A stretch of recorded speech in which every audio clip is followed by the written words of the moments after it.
Sesiapa yang tak solat penuh, maka orang itu dikira fasik. Semua orang fasik di kalangan umat Nabi Muhammad, walaupun dia Islam, kalau Dajjal keluar, dia akan ikut Dajjal, wal'iyazubillah. Maka fitnah yang paling malang sekali adalah bila Dajjal keluar pada masa manusia tidak ada makanan dan minuman, tidak ada agama, tidak ada ilmu dan iman, maka berbondong-bondonglah mereka mengikuti Dajjal. Bismillahirrahmanirrahim. Alhamdulillahi Rabbil Alamin. Wassalatu wassalam ala ashrafil anbiya'i wal mursalin wa ala alihi wa sahbihi ajma'in. Wa la hawla wa la quwwata illa billah al-aliyyil azim.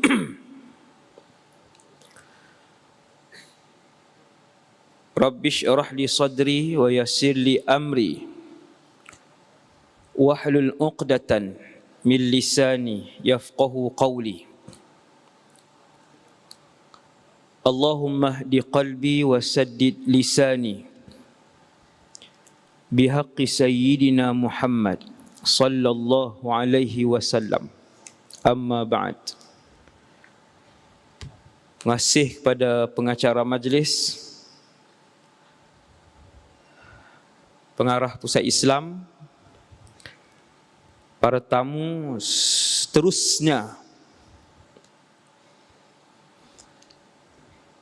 para pejuang tentera Imam Mahdi, insya-Allah, yang dirahmati Allah Subhanahu wa taala sekalian.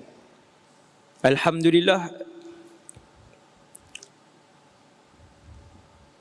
yang ni ceramah saya yang ke-6 kalau tak silap untuk tahun ni, ataupun 5.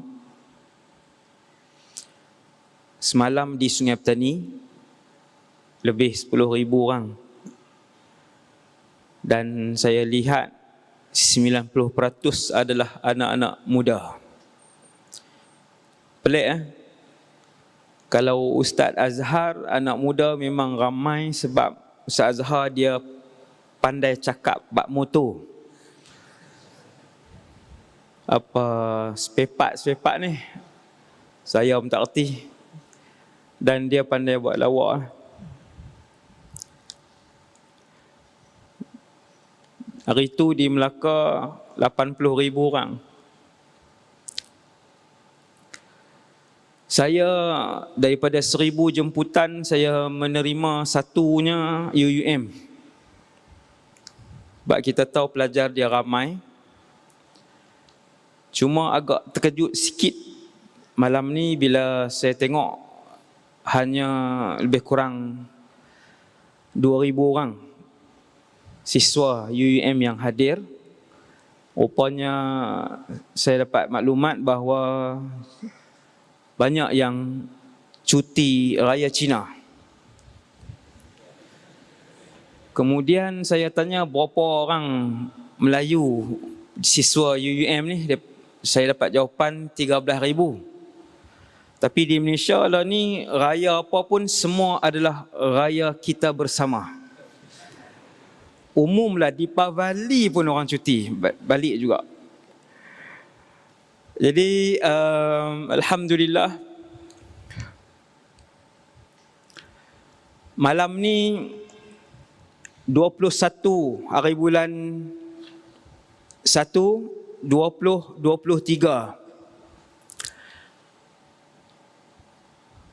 ada 2 benda terburuk dalam sejarah manusia yang belum berlaku, dan ia berlaku kepada umat Nabi Muhammad sallallahu alaihi wasallam. Jadi dengar elok. Ada 2 benda paling malang dan paling buruk untuk dihadapi oleh sejarah manusia dan umat Nabi Muhammad bernasib buruk kerana dua benda itu belum berlaku sampai ke malam ni. Dua benda yang paling rugi, yang paling malang, yang paling buruk sekali dalam sejarah kewujudan bumi ni. Yang pertama ialah menyaksikan kiamat. Wal'iyahzubillah. Belum berlaku. Alam ni usia dia melebihi 1 bilion tahun. Cuba balik tengok astronomi lab, tengok dokumentari berkaitan dengan umur alam. Kita akan rasa begitu takjub, mengagungkan Allah Subhanahu Wa Taala bila umur bumi ni bukan ratus ribu tahun. Umur alam ni melebihi bilion tahun. Sejak bilion tahun, perkara yang pertama ni belum berlaku, iaitu menyaksikan kiamat. Boleh jadi dia berlaku dalam zaman saya masih hidup, wallahu a'lam, dan boleh jadi kiamat yang merupakan hari termalang sejarah manusia itu boleh berlaku pada zaman para siswa dan siswi sekalian. Tak tahu, wallahu a'lam. Lagi berapa tahun, wallahu a'lam. Nak tahu banyak mana tanda kecil kiamat yang disenaraikan oleh Rasulullah sudah berlaku? Nantikan rakaman 100 episod di studio Ustaz Wadi Anwar. Bukan di TV lah. TV pun kita tak layan dah lah ni. Belagak ni. Abang tu terang lah, melawak lah. Hijrah panggil, betul. Hijrah panggil untuk rakam akhir zaman. Astro panggil untuk rakam akhir zaman. Ni mereka dengar ni. TV1 panggil untuk rakam akhir zaman. Alhamdulillah saya ada studio sendiri di Sungai Petani. Alhamdulillah. Menelan belanja yang agak besar, tapi ramailah sponsor. Dah siap studio tersebut, rakaman telah pun dimulakan. Kita akan siapkan 100 episod, 2 episod dah siap, baru je start. Kita target 2023, 100 episod di bawah tajuk Kisah Hidup Akhir Zaman. Para pelajar, siswa-siswi sekalian boleh tengok di YouTube Ustaz Wadi Anwar. No, di YouTube Ustaz Wadi Anwar. Siri pertama belum lagi ditayangkan. InsyaAllah mula pada Khamis 9 malam. Khamis minggu depan mula episod 1, insyaAllah. Malam ni saya nak cerita 1 episod saja ceramah di sini. No, ni kira awal lah ni. Kira masuk pawagam awal ni. Kan bayar pun tak, free pula tu. Jadi malam ni saya nak cerita 1 episod sahaja dan tidak terperinci. Trailer je, sebab tak bayar apa.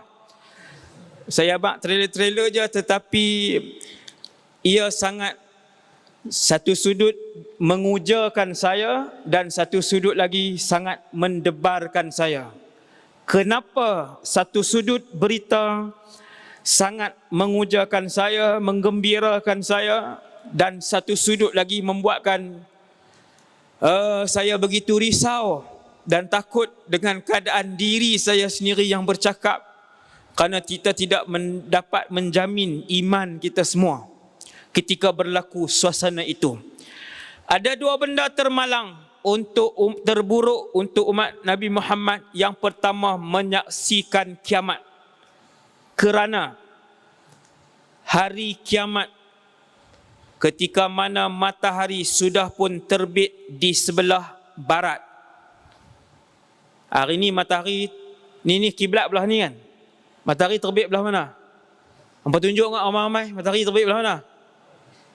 Tu dia, tunjuk kat atas pun ada. Hak ni jurusan apa aku tak tahu lah ni. Ni tenggelam. Ni terbit belah sana. Beberapa detik sebelum kiamat, matahari dia terbit bukan belah sana, dia terbit belah sini.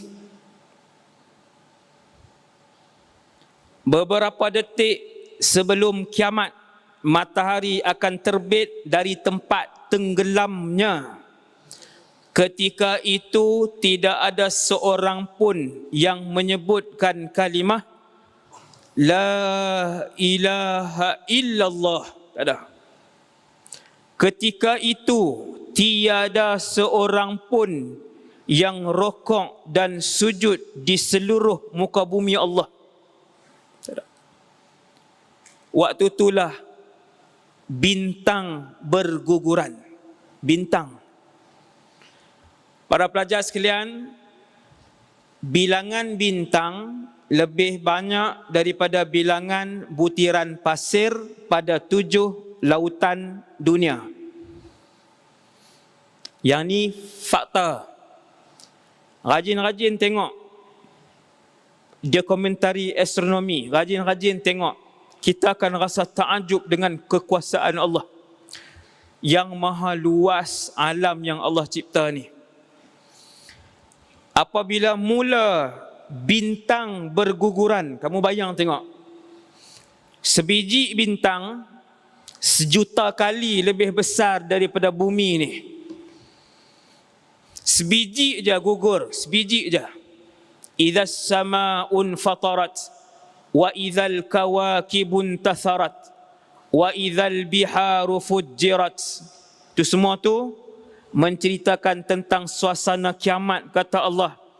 Ketika mana bintang-bintang dan gugusan-gugusan bintang, bukan seketul, gugusan, itu diluruh dan diruntuhkan oleh kami, digugurkan oleh Allah Subhanahu wa ta'ala. Sehingga ketika mana kafir melihat suasana kiamat, ketika seorang ibu yang mengandung menyaksikan kiamat, keluar dan luluh isi kandungan perut dia tanpa dia sedar kerana kedahsyatan kiamat. Yang ni benda terburuk dan termalang, paling buruk dalam sejarah manusia yang akan dihadapi oleh umat Muhammad sallallahu alaihi wasallam. Para pelajar sekalian, seandainya wal'iyazubillah satu hari nanti kita menyaksikan kiamat, wal'iyazubillah, ketahuilah bahawasanya kamu ketika itu adalah kafir sekafir-kafir makhluk. Sebab kiamat tidak akan disaksikan oleh orang Islam. Takkan.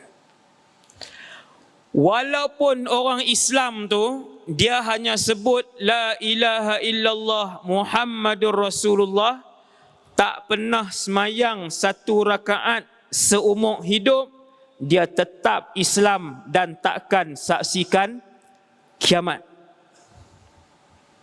Ramai dalam masjid ni kata, lega aku tak semayang pun. Berlambak tak semayang, subuh lagi lah. Tapi ceramah fitnah akhir zaman mai. Yang tu yang kemas tu. Maghrib ni kira minggu ni baru maghrib ni. Baru maghrib ni semayang. Dia kata tak apalah ustaz, janji Islam masuk neraka dulu, lepas tu masuk syurga. Dia ingat masuk neraka ni main tembak paintball kot. Dia ingat neraka ni main lawan jentik telinga dengan malaikat.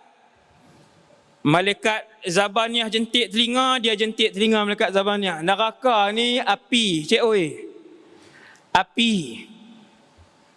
Kamu ambil lilin sebatang, lilin satu bukan 1,000,000 batang. Lilin sebatang letak 20 saat.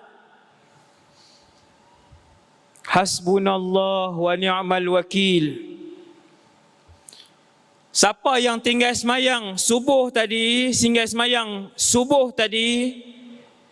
ambil lilin sebatang, letak jari dia 30 saat, bukan 60 tahun. Kemudian tengok apa jadi pada jari dia. Hasbunallah wa ni'mal wakil. Hilang jari ni, 30 saat, hilang bentuk jari. Kalau setahun, kata yang kata tak apa tadi ni, memang rahmat Allah. Siapa yang pernah sebut La ilaha illallah Muhammad Rasulullah, dia takkan kekal dalam neraka. Dia takkan saksikan kiamat, kerana suasana kiamat hanya akan dilihat oleh kafir original sahaja. Lah banyak barang tiruan. Kafir totok sahaja yang akan melihat kiamat. Sesiapa umat Nabi Muhammad yang menyaksikan kiamat, ketahuilah bahawa dia akan kekal dalam neraka Jahannam buat selama-lamanya. Sebab tu saya umumkan kepada para pelajar, siswa-siswi sekalian, benda pertama yang paling menggerunkan umat akhir zaman ni yang tajuk fitnah akhir zaman ni. Ingat elok-elok, ni ada rakaman, alhamdulillah. Bagi kawan-kawan dengar, alhamdulillah. Saya pun tak tahu pasal apa orang-orang muda suka dengar ceramah saya, walaupun saya tak reti buat lawak. Alhamdulillah. No? Jumlah tontonan dalam TikTok, jumlah tontonan Ustaz Wadi Anwar mencecah 1.9 bilion. Bukan M, B. Alhamdulillah. Semua anak muda, 90% anak muda, mereka nak dengar apa persiapan akhir zaman. Cuma yang kita risau, ceramah akhir zaman main, game main juga 4 jam sehari. Ceramah akhir zaman suka dengar, tapi hutang kawan RM20 tak bayar juga. Hak ni banyak kan? Top up 50, hutang 20 tak boleh bayar. Okey. Kemudian tu benda pertama selesai. Tu trailer tu. Orang sebut apa, trailer ke thriller? Trailer. Sama macam kontainer tu lah. Itu trailer baru tentang kiamat. Itu tak masuk cerita kiamat. Yang tu nanti dalam kisah hidup akhir zaman. Yang 100 episod tu, ending 5 episod, semua cerita kiamat. Suasana kiamat. InsyaAllah saya akan perincikan dalam episod tu. Pakat tunggulah, pakat doa. Doakan pada Allah SWT untuk saya sihat. Allah Ta'ala bantu saya bercakap untuk memandaikan umat Nabi Muhammad, bagi tahu umat Nabi Muhammad. Habis satu keadaan yang pertama yang paling buruk yang akan dihadapi oleh umat Nabi Muhammad, siapa? Wallahu a'lam. Zaman siapa? Wallahu a'lam. Tapi umat Nabi Muhammad sallallahu alaihi wasallam. Nombor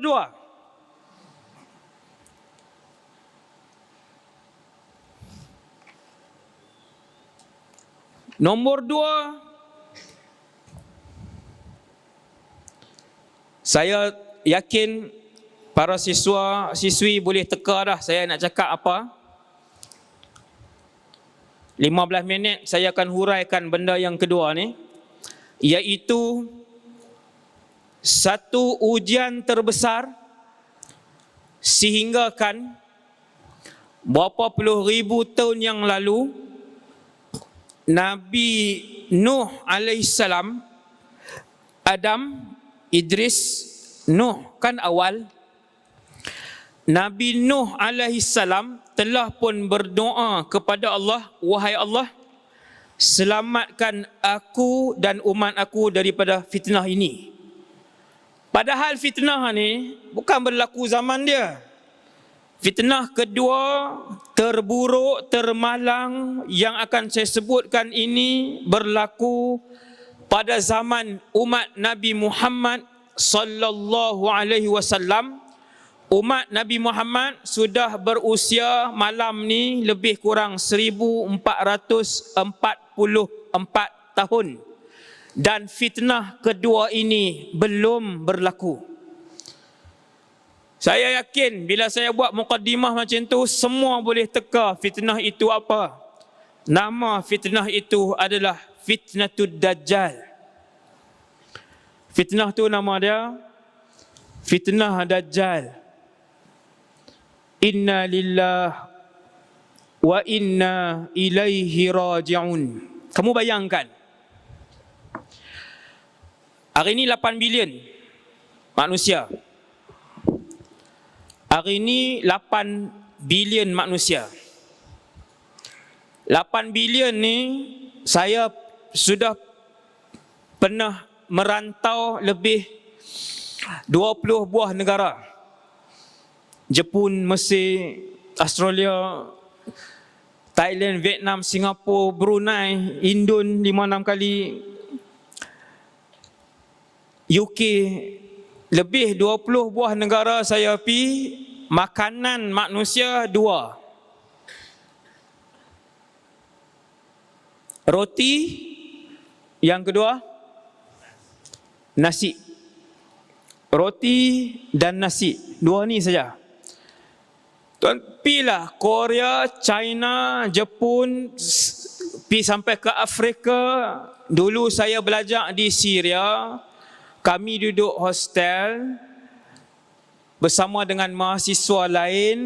Dalam hostel kami ada lebih 40 buah negara. Dan di hostel kami dibenarkan untuk masak.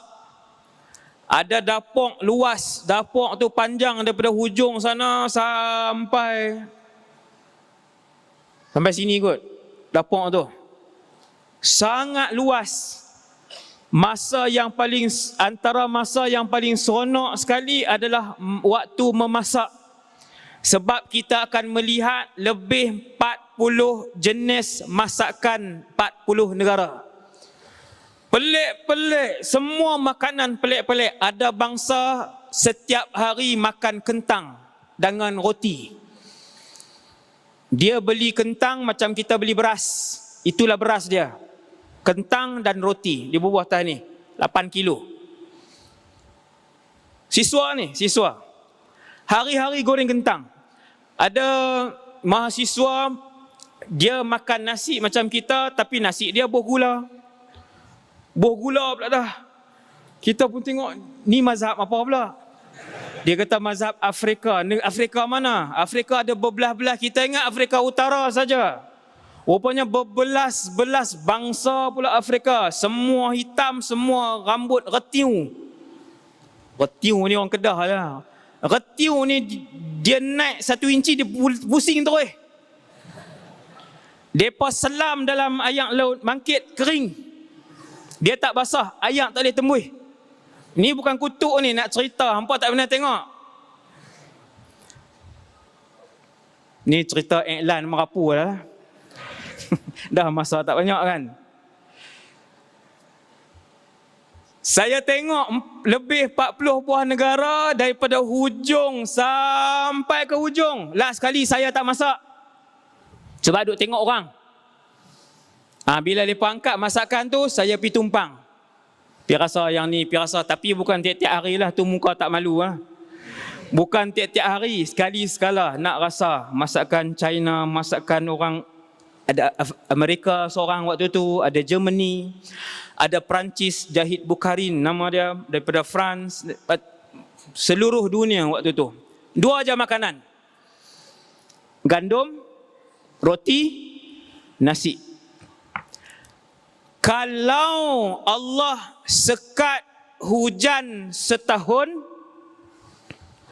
kalau Allah sekat hujan setahun, 8 bilion ni mati. Mati. Setahun.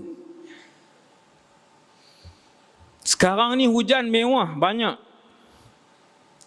Tempat yang tak ada hujan, dia korek daripada bawah tanah. Tuan-tuan boleh tengok, bukan Sudan, ada satu negara Afrika Arab, Muammar Gaddafi, negara mana? Libya. Tuan-tuan tengok dokumentari negara Libya, kerajaan dia pergi di tengah padang pasir, kering kontang, berapa ribu kilometer di tengah padang pasir. Akhirnya mereka menjumpai lautan air tawar di tengah sana. Lautan air tawar yang perlu digerudi di bawah tanah. Berapa ratus meter gerudi bawah tanah, kemudian dia buat paip gergasi untuk digunakan air itu.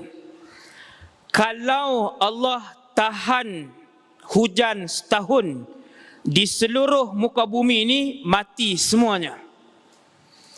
Kita hari ini hidup sebab hujan. Malaysia pernah mengalami kemarau 7-8 tahun yang lepas, tak hujan 3 bulan, bukan 3 tahun. Satu semenanjung tak hujan. Saya ada di Malaysia waktu tu. 3 bulan tak hujan, satu semenanjung, 4 buah negeri sudah mencatu air. 4 buah negeri catu air baru 3 bulan. Catu ni maksudnya dia buka daripada pukul berapa sampai pukul berapa. Sebab paras air di tasik dan di sungai serta di empangan air semua menurun. 3 bulan. Kalau 6 bulan, saya nak cerita ketika Dajjal keluar,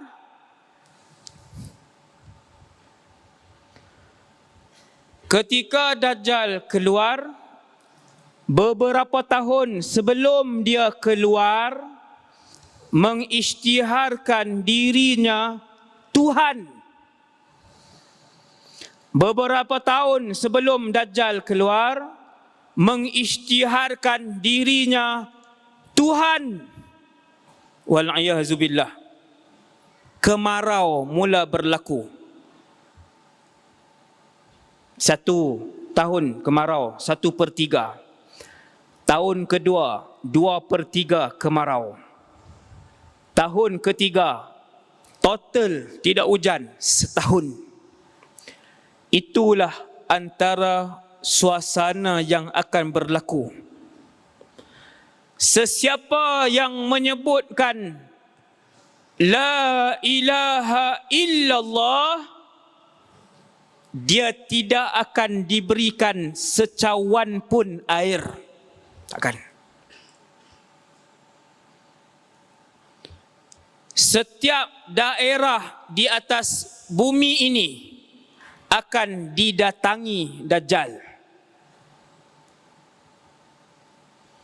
Dajjal bawa bersama sihir untuk menurunkan hujan. Dajjal bawa bersama sihir, dia boleh tumbuhkan tumbuh-tumbuhan pada masa dia hulurkan tangan dia saja. Dia buat macam tu je. Bumi kering kontang, tumbuh-tumbuhan kering, tidak ada sebutir padi pun, tidak ada sebutir gandum pun. Ketika Dajjal sampai dan berucap, kalau siapa sebut La ilaha illallah, tidak akan diberikan sebutir beras dan tidak akan diberikan secawan pun air. Hiduplah. Macam mana tu Ustaz? Sebab itu, fitnah ini, fitnah terbesar alam ini, diminta berlindung daripadanya sejak daripada zaman Nabi Nuh alaihi salam, bukan zaman Nabi Muhammad. Nabi Nuh lagi. Nabi Nuh kata, ya Allah, selamatkan aku dan umat aku daripada fitnah Dajjal. Nabi seterusnya berdoa. Nabi seterusnya lepas tu pun berdoa. Sampai zaman Nabi Musa, sampai zaman Nabi Sulaiman, sampai zaman Nabi Yusuf, sampai zaman Nabi Shu'aib, semua berdoa, ya Allah, selamatkan aku dan umat aku daripada fitnah Dajjal, sehinggalah zaman Nabi Muhammad sallallahu alaihi wasallam. Nabi pun ajar sehari paling sedikit Nabi Muhammad sallallahu alaihi wasallam berdoa kepada Allah sebanyak 5 kali, diselamatkan oleh Allah daripada fitnah Dajjal, iaitu tiap-tiap kali Nabi semayang selepas tahiyat akhir, fil alamin innaka hamidum majid, Nabi pun berdoa, Allahumma inni a'udzubika min azabi jahannam wa min fitnatil mahya wal mamat wa min fitnatil masihid dajjal. Allahumma inni a'udzubika min azabi jahannam wa min azabil qabri wa min fitnatil mahya wal mamat wa min syarri fitnatil masihid dajjal. Sehari 5 kali. 10 tahun Nabi baca. 10 tahun. Kita dahlah semayang sehari 2 kali. Dua kali itu tak baca pula. Hati-hati. Hati-hati. Kalau tak solat, maksudnya, kalau tak solat penuh, maksudnya fasik orang itu. Sesiapa yang tak solat penuh, maka orang itu dihukum fasik. Saya ulang sekali lagi. Sesiapa yang tak solat penuh, maka orang itu dikira fasik. Semua orang fasik di kalangan umat Nabi Muhammad, walaupun dia Islam, kalau Dajjal keluar, dia akan ikut Dajjal, wal'iyazubillah.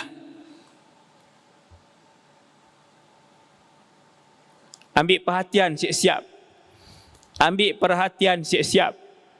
Dajjal kata, ketika aku dibebaskan, sekarang ni Allah ikat tubuh Dajjal. Allah yang ikat dengan besi, sehingga Dajjal dalam keadaan duduk, kedua-dua pahanya dirapatkan ke dadanya, sebab besi itu diikat begitu. Besi, rantai besi diikat sampai paha Dajjal dirapatkan ke dada, kemudian diikat lagi. Kedua-dua tangan Dajjal dirapatkan ke sisi muka macam ni. Jangan bayang saya pula. Kata dia ni mesti pernah jumpa ni. Bukan. Hadis Nabi. Nabi yang cerita. Tangan dia beginilah ni. Kemudian diikat. Tak boleh bergerak. Yang mengikatnya itu ialah Allah Subhanahu wa ta'ala. Dajjal kata, ketika aku dibebaskan, ma min qaryatin wala madarin wala wabarin illa habattuha. Tidak ada lorong, tidak ada kampung, tidak ada bandar, kecuali aku akan sampai. Illa Makkah wa Taibah, kecuali 2 tempat yang aku tak boleh masuk. Yang pertamanya Makkah, yang keduanya Taibah. Waktu Nabi riwayatkan kisah ini, Nabi kata hadhihi Taibah, sambil mengetuk-ngetukkan tongkat Rasulullah. Nabi kata hadhihi Taibah, hadhihi Taibah, inilah Madinah. Inilah Madinah, sebab ketika itu Nabi berada di Madinah. Dajjal tak boleh masuk Mekah. Dajjal tak boleh masuk Madinah. Hari ini di Mekah dengan Madinah ada orang fasik? Saya nak tanya. Pandai. Dalam Mekah dan Madinah hari ini ada orang fasik? Ada. Ada. Sebab itu ketika Dajjal datang, dia dah pusing satu dunia, dia pun pi Mekah tak boleh masuk, dia pi Madinah. Bila pi Madinah tak boleh masuk, dia pergi ke sebuah bukit, dia buka kem tentera di situ. Siapa pi umrah boleh tanya mutawif tang mana bukit yang akan Dajjal buat sebagai kem tentera dia. Bila Dajjal tak boleh masuk Madinah, dia buat kem tentera. Selepas dia buat kem tentera, diketuk bumi Madinah. Bumi Madinah berlaku gegaran sebanyak 3 kali. Bumi Madinah bergegar-gegar sebanyak 3 kali. Peristiwa itu dinamakan Yaumul Khalas. Apabila bumi Madinah bergegar, apa berlaku? Orang-orang fasik dan munafik keluar daripada bumi Madinah sebab tak boleh duduk dalam bumi Madinah. Keluar ke mana?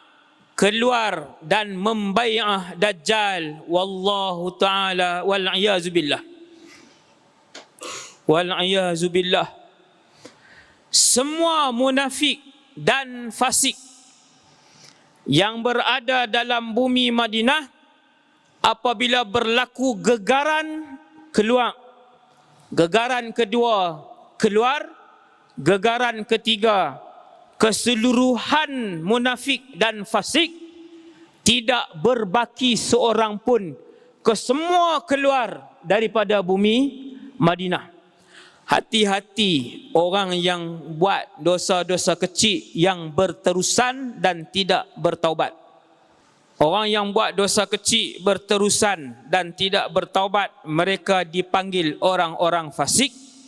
Yang kedua, orang yang buat dosa besar walaupun sekali-sekala tapi tidak bertaubat, mereka juga disebut sebagai fasik. Hati-hati. Sebab kalau kita tahu diri kita fasik, datang Dajjal tak selamat kita. Tuan-tuan, nak selamat macam mana? Ketika dia keluar, makanan hanya ada pada tentera Dajjal. Minuman hanya ada pada tentera Dajjal. Siapa yang sebut Dajjal Tuhanku, yang sebut begitu, wal'iyadzubillah. Siapa yang bila Dajjal keluar, dia sebut Dajjal Tuhanku, wal'iyadzubillah. Wal'iyadzubillah itu maksudnya kita berlindung kepada Allah daripada fitnah itu. Maka mereka akan mendapat makanan dan hidup mereka bukan sahaja mendapat makanan, tetapi mereka juga mewah. Siapa yang sebut Dajjal Tuhan aku, dia mewah. Bukan sahaja makanan dan minuman, dia juga akan mendapat emas dan perak. Dia juga akan mendapat emas dan perak. Hari ini konsert melompat-lompat punya konsert dengan pakaian tak senonoh. Bayaran paling murah RM100 pun orang pergi. Itu bayar. Bukan kita diberikan duit, kita bayar. Pun 50,000 tiket habis dijual. 50,000 tiket yang berbayar daripada RM100 sampai RM2,000, RM4,000 habis dibayar. Konsert menyanyi ya. Kamu bayangkan ketika mana manusia tidak ada makanan, berapa ramai akan ikut Dajjal. Cuba bayang tengok sekarang, berapa ramai akan ikut Dajjal. Kita boleh bayangkan banyak mana. Bila kita baca fakta di Malaysia yang tak semayang 5 waktu penuh, 70%. Di Malaysia yang tak solat 5 waktu secara penuh, 70%. Apa nasib 70%? Habis iman. Habis iman yang saya sebut tadi. Daripada awal ceramah saya sebut tadi. Jangan sampai kita mati dalam keadaan dalam diri kita tidak berbaki kalimah La ilaha illallah. Maka fitnah yang paling malang sekali adalah bila Dajjal keluar. Pada masa manusia tidak ada makanan dan minuman, tidak ada agama, tidak ada ilmu dan iman. Tidak ada ilmu dan iman, maka berbondong-bondonglah mereka mengikuti Dajjal. Ramai ikut. Yang tu saya baru sebut satu saja. Ujian Dajjal, satu je saya sebut. Saya tak sebut lagi Dajjal dia pi ke orang sihir, raja sihir alam. Raja sihir dunia. Dajjal laknatullahi alaih. Raja sihir dunia. Dia pi ke orang, dia kata fulan, dia panggil orang tu nama. Mak ayah kamu mana? Mati. Kalau aku hidupkan mereka sekarang, aku hidupkan sekarang, maukah kamu beriman dengan aku? Tuan-tuan, kita rindu ayah kita. Kita rindu mak kita, lama dah kita teringat. Teringat makan nasi dengan mak kita, keluar berjalan dengan ayah kita, kita melawak dengan mak ayah kita, kita teringat, lama rindu. Dajjal, dia tidak pernah berupa, wajah dia satu saja. Dia tak pernah berupa, wajah dia satu saja. Dia datang, dia kata, fulan, kalau aku hidupkan ibu dan ayah kamu sekarang, maukah kamu menyebut aku Tuhan? Laki itu kata, ya. Bagilah hidup. Dajjal pun pergi dekat kubur ibu dan ayah kawan ni, dia kata, hidup. Satu ya, tak payah bertapa di Gunung Jerai. Tak payah pergi sebulan Gunung Jerai. Satu perkataan je. Dia kata, hidup. Bangun dua-dua orang. Bangun. Dan ibu dan ayah tu pun kata, ya bunai anak. Dia kata, Alung, beriman dengan dia ni Tuhan kamu. Itba'hu fa innahu rabbuk. Ini hadis Nabi. Saya duk terjemah kepada siswa-siswi sekalian hadis Rasulullah. Dia kata, Alung, mak ayah ni, ikut dia ni Tuhan kamu. Maka si anak tadi pun ikut Dajjal.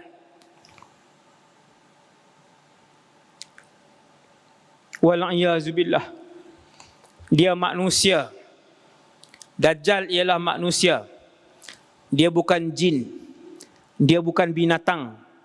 Dia bukan syaitan. Dia bukan malaikat. Dia ialah manusia. Dia tak terbang, dia berjalan. Kalau Dajjal main UUM ni, memang dia berjalan. Jalan. Dia tak ada terbang, dia main, dia buat macam David Copperfield tu kan.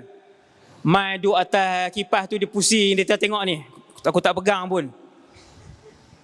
Bukan. Dia manusia. Dia datang berjalan, mata dua, bukan bulu hidung, lubang hidung. Lubang hidung dua, mulut dia macam ni, telinga dia macam ni, bukan telinga 10. Tangan dia 2, jari dia belah kanan 5, belah kiri 5, kaki dia 2, manusia biasa.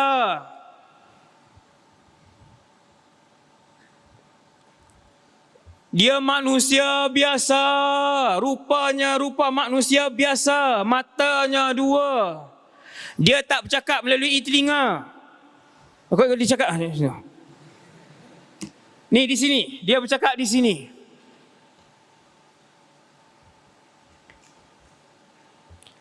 Tetapi ini yang paling mahal sekali, yang paling mahal sekali.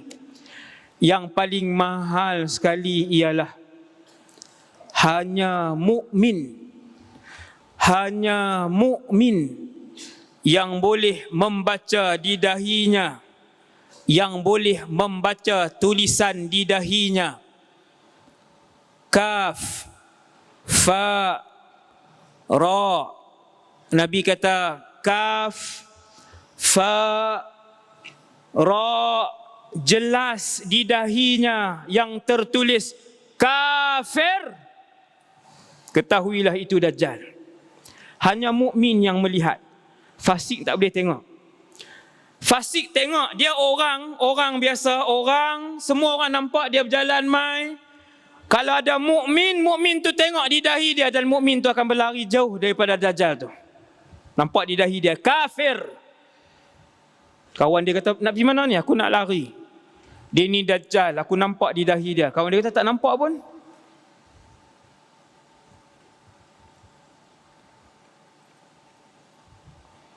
Hanya mukmin saja boleh tengok. Dia adalah tulisan. Dia adalah tulisan yang jelas di dahinya. 3 huruf. Ada pendapat yang kata huruf itu bersambung. Ada pendapat yang sebut di kalangan ulama huruf itu muqatta'ah. Dia terpotong. Kaf asing, fa asing, ra asing. Tetapi sangat jelas kelihatan. Wal'iyazubillah. Sangat jelas kelihatan. Sebab tu tuan-tuan, mukmin bila dia nampak tulisan kafir, dia terus lari. Dan kesemua orang mukmin akan selamat daripada fitnah Dajjal. Selamat, insya-Allah. 3 persiapan yang ulama gariskan. Yang pertamanya persiapan iman. Persiapan iman yang kuat, kepercayaan kepada Allah. Iman ini akan terbentuk dalam diri kita apabila kita membanyakkan amalan soleh dan ibadat yang ikhlas kepada Allah Subhanahu wa taala. Iman ini akan terbentuk apabila kita selalu mengagungkan Allah Subhanahu wa taala melalui zikir dan bacaan Quran kita. Iman ini akan terbentuk apabila kita selalu memikirkan kekuasaan Allah Subhanahu wa taala. Iman. Maka bina iman. Yang kedua ilmu. Siswa-siswi sekalian kena belajar ilmu, kena mengaji tauhid, kena mengaji fiqh, kena mengaji tasawuf. 3 mata pelajaran ni dinamakan fardu ain.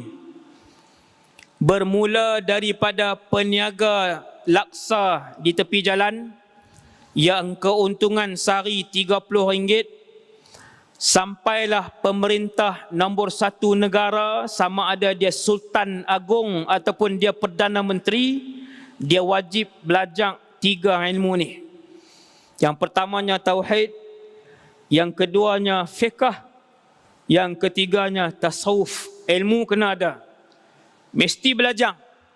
Mesti kena mula. Seminggu ada 1 fiqh, 1 tauhid, 1 tasawuf. Dan yang ketiga persiapan kita ialah membaca surah Al-Kahfi pada tiap-tiap hari. Ayat 1 sampai 10, ayat 101 sampai ayat 110. Siapa yang belum mula, saya minta mula malam ni. Yang belum mula, mulalah malam ni. InsyaAllah selepas 40 hari para siswa-siswi start, kita akan nampak bagaimana Allah Subhanahu Wa Taala menjaga dan melindungi kita daripada anak-anak fitnah yang sudah mula keluar sebelum keluarnya bapa fitnah yang terbesar, iaitulah fitnah Dajjal. Anak-anak fitnah jumlah mereka ribuan ada sekarang ni. Ribuan anak-anak fitnah Dajjal. Baca Kahfi 2 tempat. Baca Kahfi 2 tempat. Yang pertama ayat 1 sampai ayat 10. Yang kedua ayat 101 sampai ayat 110. 10 ayat terawal dan 10 ayat terakhir, insya-Allah. Lepas 40 hari kita akan tengok, insya-Allah Allah Taala lindung kita daripada fitnah-fitnah kecil sampailah kita berjumpa wal-a'yadzubillah dengan fitnah besar. Syarat dia nak baca surah Kahfi, semayang jangan tinggal. Satgi kawan satu bilik dengan dia duk tengok baca surah Kahfi, kawan dia tanya, hang Zohor semayang tak? Tak. Tapi Kahfi alhamdulillah tak pernah tinggal. Hak tu angkat tauk dalam kuala. Surah Kahfi baca tiap-tiap hari, subuh sampai ke isyak tak semayang. Tak jadi, sehabuk pun tak jadi. Sehabuk pun tak jadi yang tu, jangan. Kena buat yang Allah yang wajib kena buat. Selesai satu tajuk cukup pukul 9. Saya nak cakap 2 tajuk sebenarnya, satu lagi tajuk ringkas je. 9 dah. Kan sejam lah. Saatnya. Tajuk satu lagi ialah berita gembira, yang mana umat dulu tak ada seorang pun dapat, umat-umat yang terdahulu. Jadi tak lagi benda ni tak jadi lagi. Allahu Akbar. Benda ni tak jadi lagi sampai ke hari ni. Sejak zaman Nabi Adam sampai hari ni, malam ni, benda ni tak jadi lagi. Iaitu apa? Iaitu umat Nabi SAW, kita, saya dan kita semua, kalau bernasib baik, umur panjang, kita akan hidup pada satu zaman dengan seorang Rasul Ulul Azmi. Hidup kerana Rasul itu belum mati.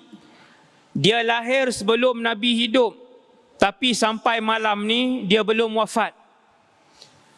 Rasul itu lahir sebelum Nabi Muhammad hidup, tapi sampai malam ni Rasul itu belum wafat. Akhir zaman nanti dia akan turun, nama Rasul tu Sayyiduna Isa ibn Maryam ala nabiyina wa alaihi salatu wassalam. Nabi Isa.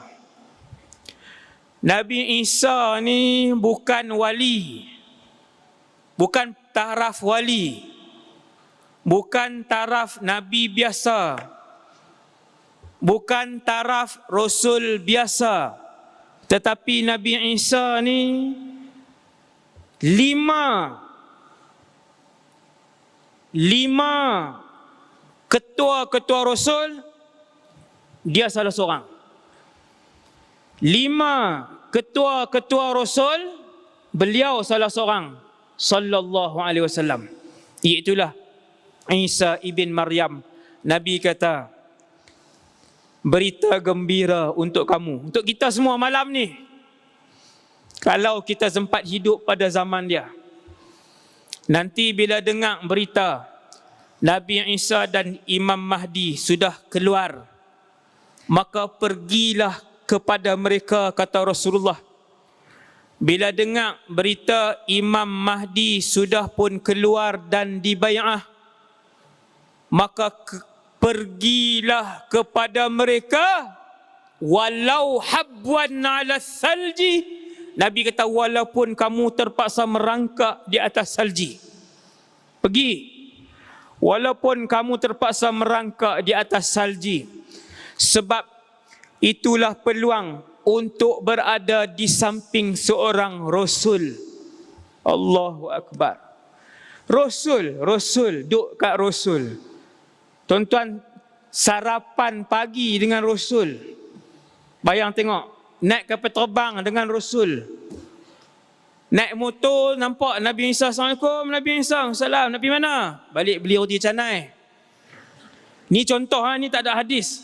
Saya buat contoh nak bagi tahu, kita akan hidup pada zaman itu dengan Nabi Isa bukan 3 bulan tau, 40 tahun. Ketika itu hanya yang memerintah agama Islam. Ketika itu tidak ada jenayah. Ketika itu tidak ada kezaliman. Ketika itu tidak ada maksiat. Ketika itu tidak ada kecurian satu pun di atas muka bumi Allah. Ketika itu yang mentadbir bumi ini ialah Isa ibn Maryam alaihi salam.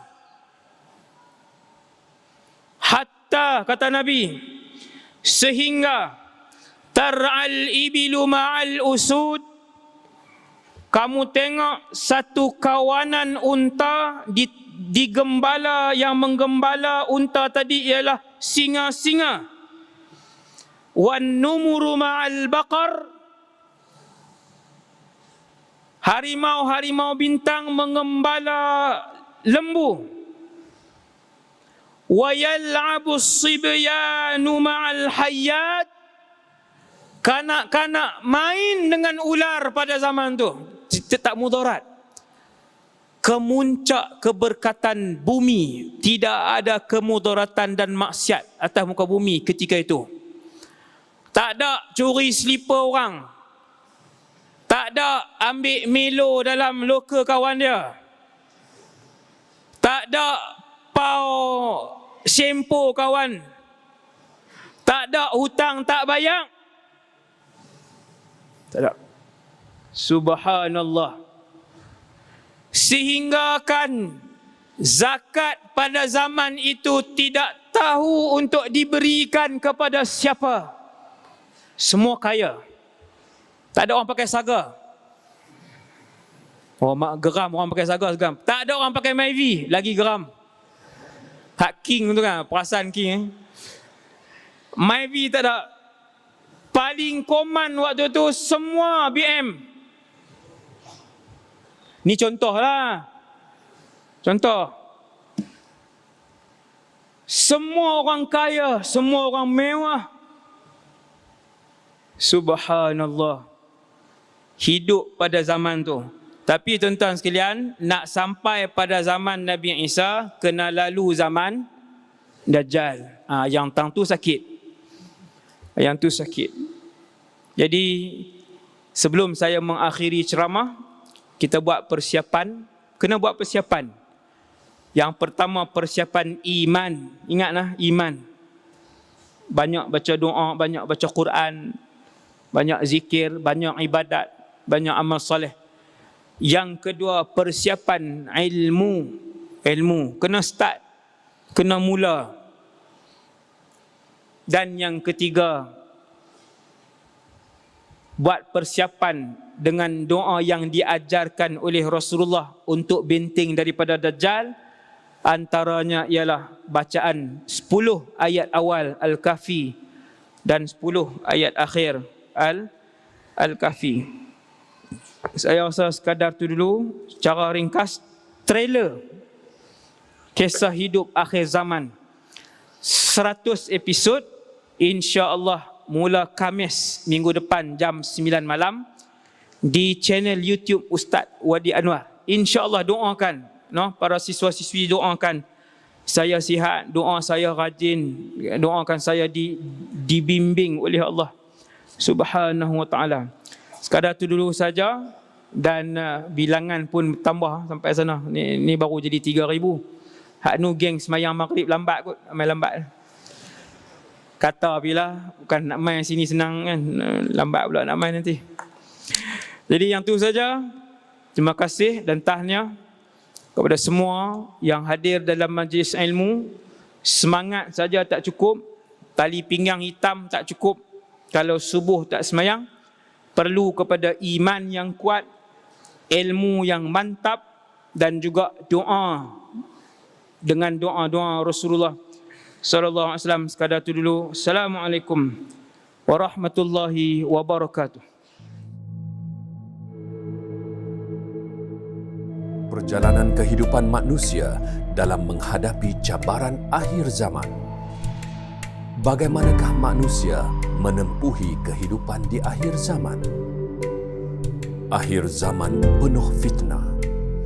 Hanya iman dan takwa penyelamat ummah. Tanpa iman dan takwa yang utuh, manusia pasti gagal menempuhi kehidupan akhir zaman. Menjadi kerisauan baginda, bagaimana umatnya menempuhi kehidupan akhir zaman. Nantikan kupasan lanjut peristiwa akhir zaman daripada Ustaz Wadi Anwar.